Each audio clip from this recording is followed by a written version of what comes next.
Welcome at a Blender Quick Tip, and for today, part 2 of the hotkeys and options of the new Blender 2.8. Now back in the days, when you want to see through your object, you could for example press Z to go to wireframe. But now when you press Z, you will get 4 different options. Of course, wireframe, solid mode, devlog, and rendered.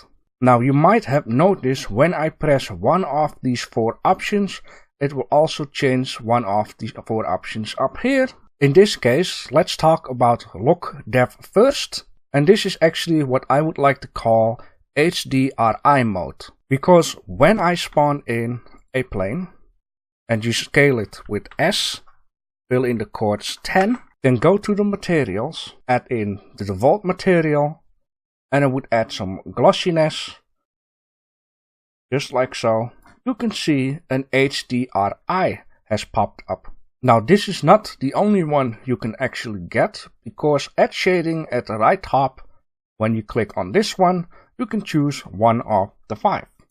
Now this mode is really made for when you have a character or any other model and you would like to see how it looks in real time. But there is one thing that I did notice. For example, when I make a new material and I remove the metallic and I would just put this cube above it, you can see there is no reflection. And that is because it hasn't been turned on just yet. You can just go to this tab up here and then select Screen Space Reflections, and there you got it. Of course, you will have to tweak the options down here to make it look better. I will go deeper through these options in a future video, because when I go to render mode and I will turn off space reflections, it will work the same for Eevee engine. And of course this doesn't count for the cycle, so when I put it on cycles, the mirror will work automatically. Now you just seen when I turn it on cycles, it works straight away. That's because cycles has improved too, and it works a lot faster. And then we also have workbench mode, which in case I do not exactly just yet know what this does, any other than just show everything in solid mode. But any other than that, when you put it on Eevee or when you put it on cycles, you can always find the other options. For example, if you really want to render out a picture, down below at output. Now let's go back to the render tab and put this back on Eevee. Now before I want to talk about the shadows, I first would like to spawn in a sunlight, which I'm just going to put down here. Just going to give it an angle, just like so. You can already see the shadow is a little bit funky. I'm just going to spawn in a spotlight. I'm going to place it down here. And I'm going to spawn in an area lamp. I'm going to place it a little bit upwards. And I'm going to give this a wider radius, so you can actually see it coming up. Now the reason why I spawned in all the lights is to show you that each and every icon of the lights are different in the tabs. For example, when I click the sunlight, you can see you get this icon. When I select this area lamp, it will show this icon. The spotlight will show that icon. And the dot light will show this icon. So I just want to tell you, keep in mind that these icons change. And also you can see it's a little bit of a mess up here. Now if you really want to see everything very clear without going to a separate render view, you just have to click here at the overlay to turn it off. And you can just see everything without it being a mess. So for now, I'm just going to remove these lights and talk about the shadow of the sun. For example, as you can see, the shadow isn't that nice. This will also be shown on your render. So what you could do here at the shadows, you can just put up the softness, and at some certain point, it should look nicer. Now of course, if I would put it like this, it's still not 100% good. You can just go to the render tab and go here at the shadows and just turn on soft shadows. Now of course you will have to tweak this because when zooming in and out the shadow will also change.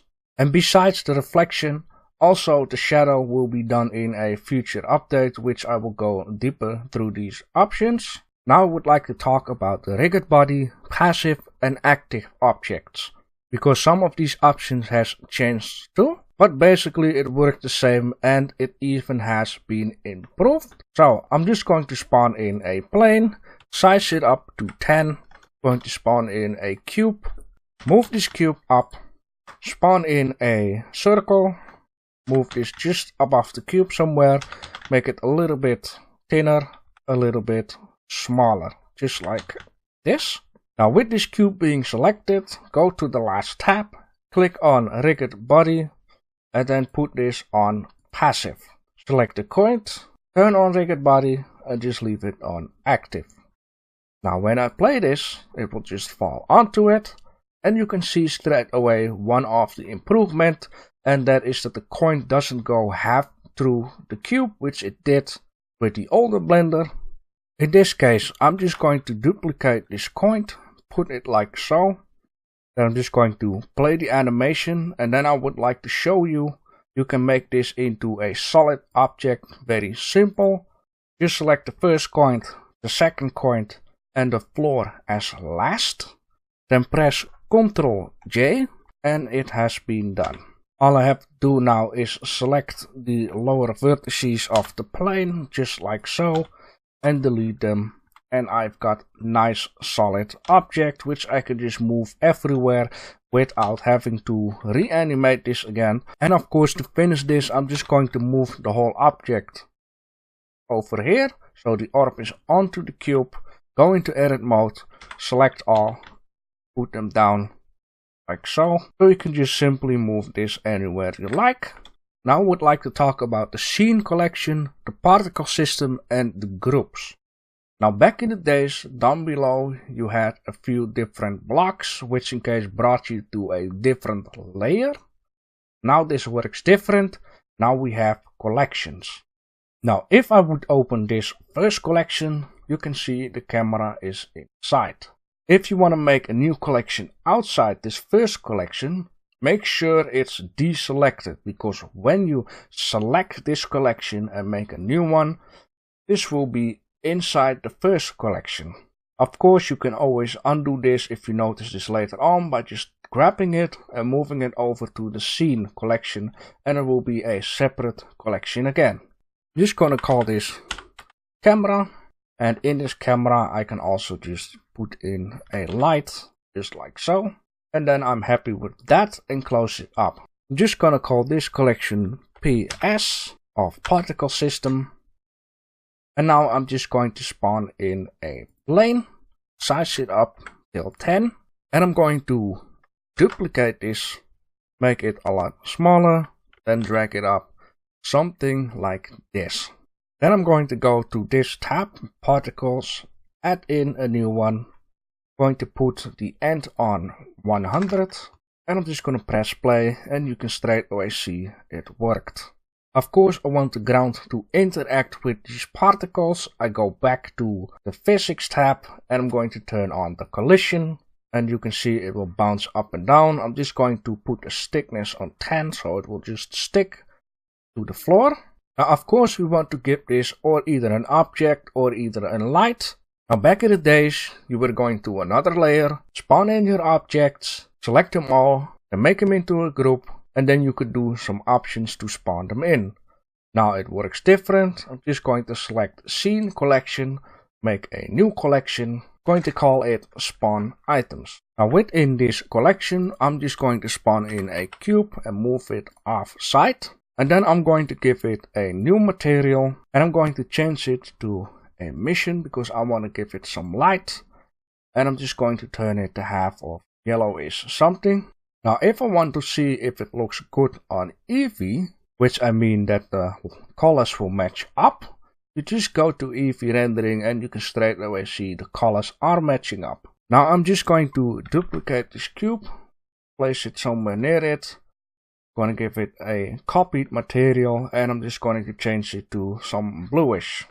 Now you just select your particle plane, go to the tab particles, and now we have to make sure we link up those cubes with the particle system.